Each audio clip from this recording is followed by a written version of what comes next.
The Harry Potter Universe. A tribute to Dobby. Hermione had been right all along.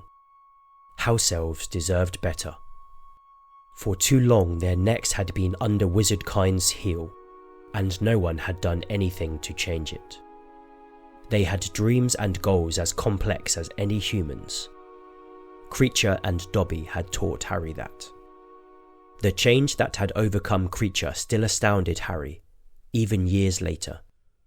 When he thought back to the spiteful, hate-filled creature that Creature had once been, it was hard to believe that the polite, peaceful house elf who lived with Harry was the same individual. But Creature had been indoctrinated, corrupted since his birth by the Black family. All it took to bring him to the light was to show him some kindness. Dobby, however, was an exceptional case.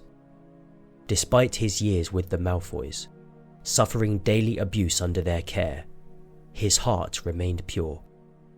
He had never allowed their evil to dampen his spirit, and he even managed to throw off his species' deep conditioning. House Elves were not supposed to want freedom. They were meant to love their servitude above all else. To be freed was considered shameful, and yet Dobby thrived once he was released from his bonds. He had demanded pay and holiday from Dumbledore before agreeing to employment at Hogwarts. Dobby knew his worth. He was entitled to respect, as all House Elves were. And so, in collaboration with Hermione, Harry had drafted a new piece of legislation, a law that, if passed, would guarantee certain rights to all House Elves in Britain. They called it Dobby's Bill.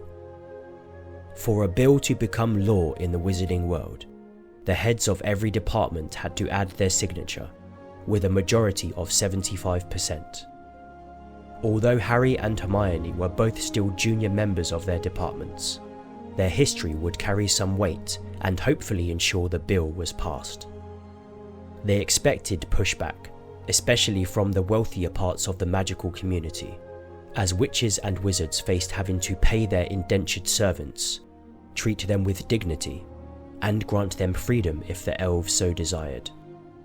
Unfortunately, however, Harry expected that the biggest resistance would come from the House Elves themselves. Their indoctrination ran so deep that many among them would consider any attempt to grant them rights as an insult. But Harry would tell Dobby's story to any who would listen.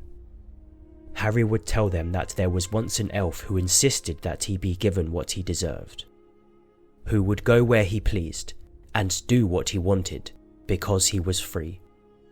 He would tell them that Dobby died a free elf.